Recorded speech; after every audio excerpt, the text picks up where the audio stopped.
Hello, it's Joe Volpe, publisher of Corrida Canadese. I'm here on behalf of Go Live TV and Corcan Media Group with Law and Reality. Let me move aside so that we can see exactly what it says. It's Law and Reality.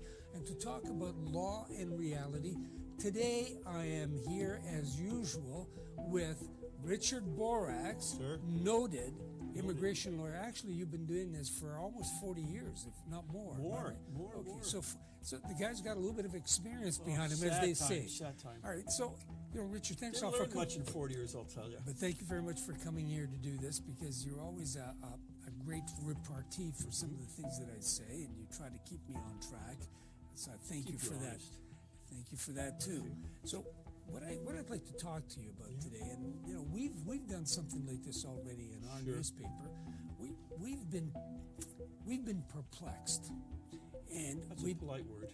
Yes, we've been perplexed by the directions that immigration/demographic policy has been going in Canada. We took pains today to say it doesn't seem to matter which party's in government, but there seems to me, at least, and to our paper, that we've moved a little bit away from immigration, and we talk, instead of immigration, we talk more about refugees. So we've moved away from a demographic policy that's focused on people coming in to one that says we're going to settle people that we're going to recruit someplace else. Is that a fair assessment? I don't think so. I think public relations-wise, what grabs the media, what grabs the press are the refugee people from Eritrea, from Somalia, our minister going to the airport, welcoming a girl from Saudi Arabia. Those are the grabbers. And so, I mean, it doesn't matter where they come from, but they're refugees. They're refugees. They're associated with a sad case. And I think statistically, the government's, what they've done is they've increased the overall target, and the number of refugees may be increasing, but but economic immigrants are still the overwhelming, not the overwhelming, but more than the majority are still economic. So when you're saying economic, you actually mean the individual, the primary applicant, is here for economic reasons. That's but that primary applicant, for the sake of convenience, we'll say it's a man, brings with him a spouse and other family members, kids and or parents. So that's the big bulk. And refugees are what, about 15% of that 15, total? 20. It's growing a little bit, but it's not overwhelming. 15%. Yeah. That was the last figure I saw. Sure, that hasn't changed much. So the only thing that's changed, according to you, is the public relations component. Sure. Because everybody's grabbed by the fact that, whether it's a young girl, a young boy, a young family, well, I don't know. That's, for many people, that's a little bit different. It's one thing to accept somebody. I don't know if we've got images on this thing where we've got boatloads of people coming from sub-Saharan Africa. There's no boats there, but somehow they make their way to the South Mediterranean coastline, and every smuggler in the world is there waiting to bring them into the nearest port in Western Europe. That's a different story. Joe, I think it's time.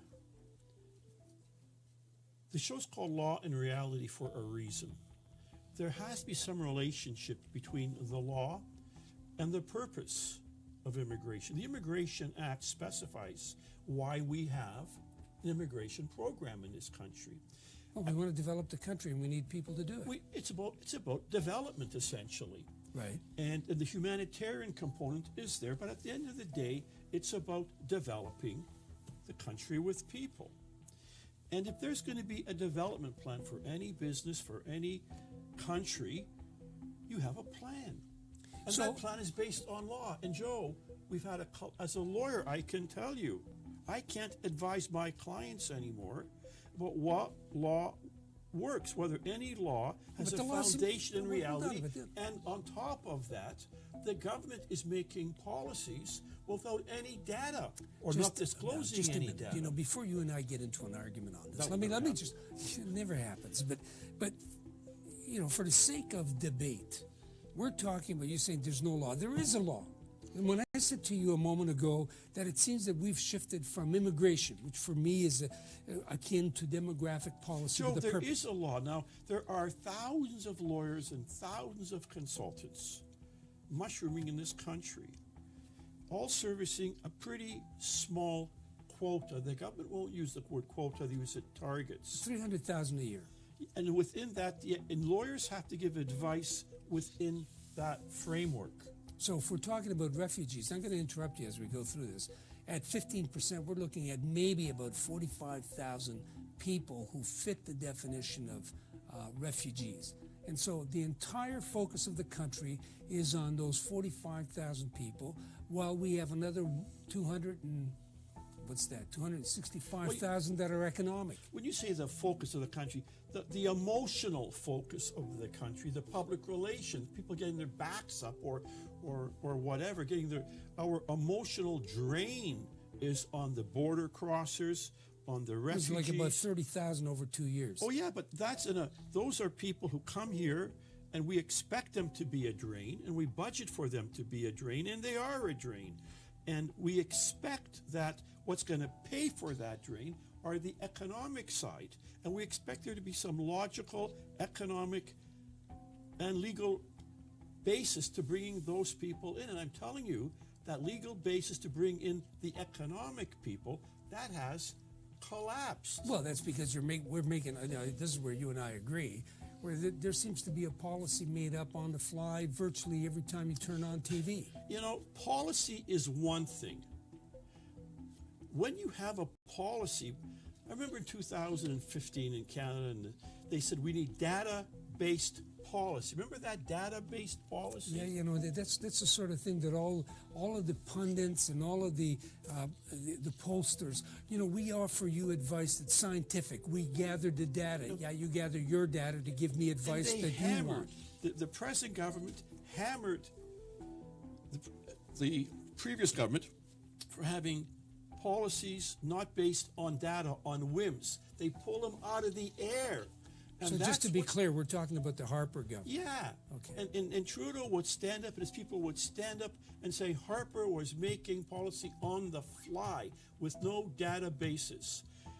Now, what this guy has done, what Trudeau has done since 2015 on immigration, he hasn't released any data on the economic impact. Oh, they have nice stories, feel cutie pie stories about some guy. But in fairness to him, for a second now, like once you have justified having somebody come into our territory, really your hands are, you're done. You wash your hands of that. But Joe, the idea is, who do we bring and why do we bring them? Well, we invite people in to make an application. No, on the basis of their ability to integrate and to contribute. So if you're running a restaurant, you have a menu. On the menu, there's a price list, and you know what you want. Right.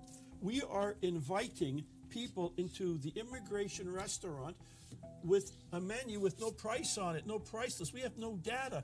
The menu is empty. You kind of remind me for a second of a couple of friends of mine who went to Rome, and one was trying to impress the other. And one of the friend A turned around and said, I got to take you to a nice restaurant. And he went into a nice restaurant. They're both Italian. And the guy says, well, what's on the menu? And he says, well, let me ask. So he calls the waiter over and he says, can I have a menu, please? And you know what the answer of the waiter was? Did you come here to eat or did you come here to read?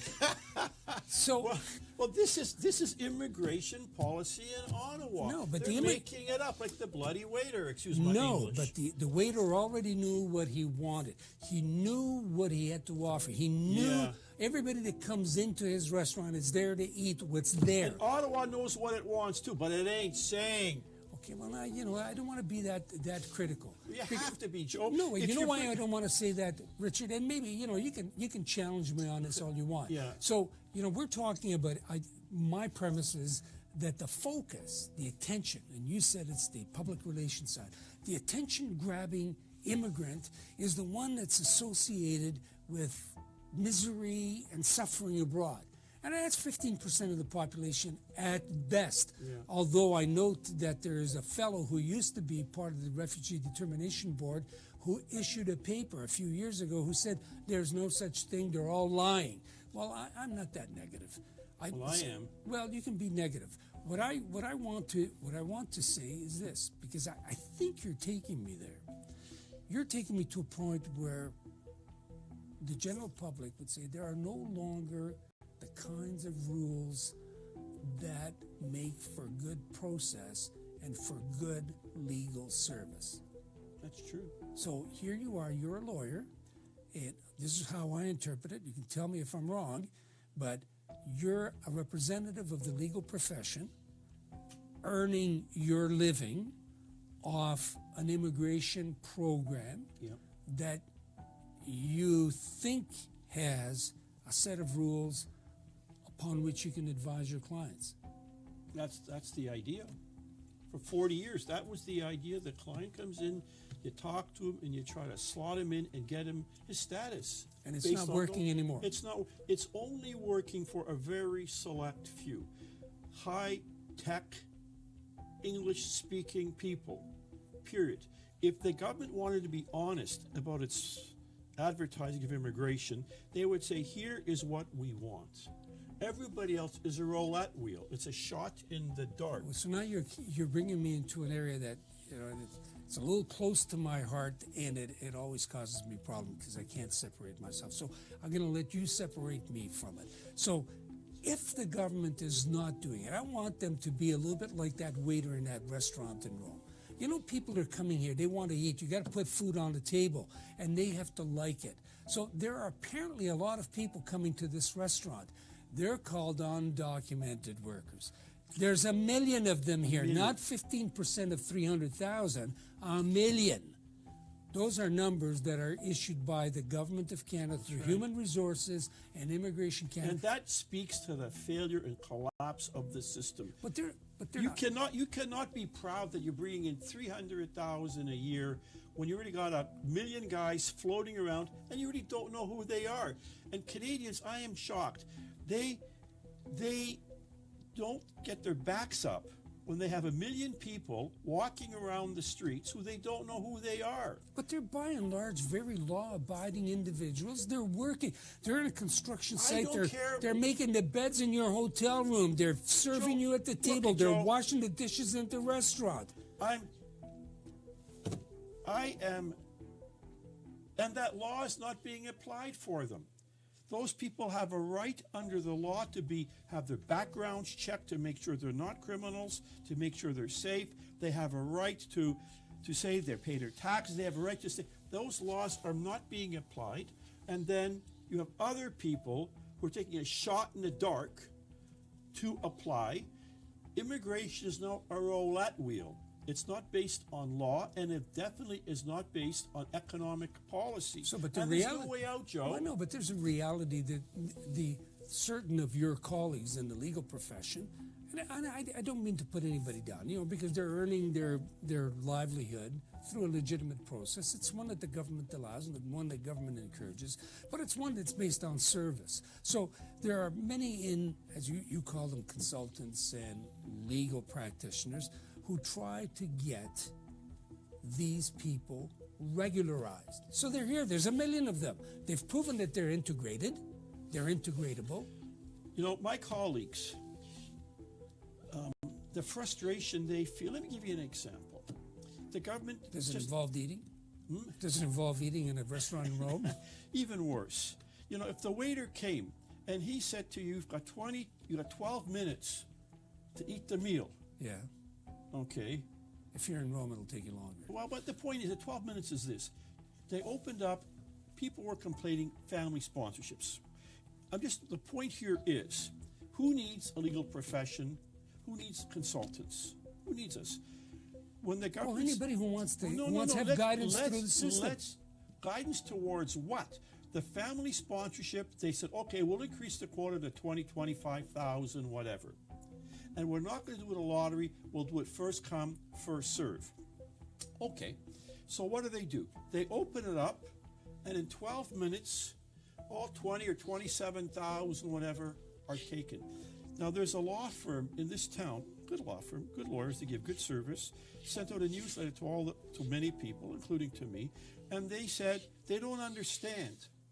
These are reasonable establishment people, not like me, and they said they don't understand how the system could handle that many files in 12 minutes. And they also said they sent files in before the end of the 12 minutes, and they were rejected. Now, I've gotten phone calls from folks asking, was the fix in? And I'm getting that from so many people on so many different processes, which gets us back to the law firm. I'm sure there were a lot of legitimate lawyers and consultants in this country who were preparing for the opening of the race for the family sponsorship 22,000. Nobody believes that the fix wasn't in for those 20,000. You know, but I want to. Let me be No, very, but let me interrupt you. You know, Okay. before you. I'm allowed to go ahead because I'm the interviewer. Yes, and sir. give Yes, it. sir. Yes, but sir. but the point is, And the fix is in on a lot of programs, Joe. okay, so It's a political we're fix, trying to get and it's a 300,000 business in fix. here a year. Yeah. But there's already 1 million here, which means that if you want to regularize these people That on the million- basis of that formula, it's going to take 3 years to get back to And zero we're before never you gonna- open the door again. And we're going to spend $1 billion. Sorry, across the country, we're going to spend $2 billion a year educating the kids of those children but before that's- they get kicked out. So we're what's going to lose the $10 solution? billion a year. Joe, there is no solution. So what do you propose? How do you make these 1 million Canadians? They're Canadians. They're here. Yeah. How do you make them regular, like everybody else? What do you do? Joe, I used to stand here and say, let's follow Regulation 87 and let's go file by file. And under the law, let's process them. And I was coming into this room, and I've always been opposed to amnesties. As a lawyer, an amnesty... So what's amnesty mean? An amnesty to means... you, anyway. An amnesty means is that you admit that the administration of the system has failed, that our system has failed. It can no longer deal with clients on a file-by-file processing under normal circumstances. So then what do you do? What we do is we say, listen, we have failed. We will allow everybody, those million people that we're losing $10 billion on every year, we will allow them to line up at the door, and if they meet certain standards, They're in. They're in. And if they don't meet certain standards, they're out. And then after that, you start the clock again. Well, and that's a disaster because the same thing's going to happen all over again. But unfortunately, there's no way out. So there you have it. Now you've got a practicing lawyer. You can challenge. And Joey, when you were minister, now let me just reverse it here. When you were minister, you went down this path. Okay, Brian Mulroney I didn't went go down the path of amnesty. Well, no, but you went down a structured process to eat into the part of undocumented thing. What Brian Mulroney did, your colleague, and Yeah, no, he was a colleague. yeah, I think he was a good prime minister. Okay, I said he was a colleague. He Richard Borax, I've got to stop you because Okay. we're going to finish in Well- about exactly 60 seconds, and I wanted to drive home that point. You're calling for an amnesty. You're saying That's that right. 1 million people have a right to stay It here. pains me, Joe. Just a minute. They have a right to stay here. Yeah. They have a right to be recognized. They are not illegal. They're all the time and all the resources we're putting towards bringing people in, doesn't matter from where, can also, first of all, be used by saying, let everybody stay, provided they're not criminals, they're not sick unless we can They take pay care of them. taxes. Don't pay taxes, but you have to register them. Yep. So you're saying do the amnesty. What's the role, what's the play for any lawyer once that system We're out is of on? business. Okay, so We're out of business. But either we're out of business anyways. you're either out of business and be honest, or out of business because you can't deliver what the government says you should That's deliver. right. Well, they're preventing everybody from delivering. That's right. Okay, so that's not a happy note to leave on, but at least it's a note where a lawyer is calling a spade a spade. The law is You got to follow this process. The reality is you have 1 million people here who already have demonstrated that they're integratable and that they're integrated, that they're working, they're trying to eke out a living, they're trying to be good Canadians, and you pretend they're not there.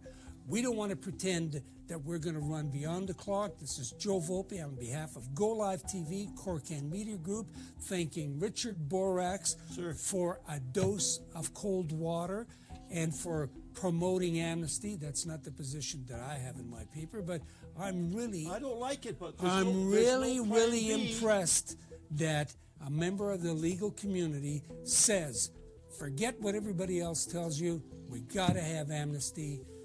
Mr. Trudeau, political aspirants, anybody running for office, pay attention to that, because that's a game changer. Joe Volpe for Go Live TV and for Corcan Media Group, encouraging you to watch us, continue to follow us on social media, and until the next time. Thank you very much, and thank you, Mr. Borax. Yeah. All the best. All the best. Thank you.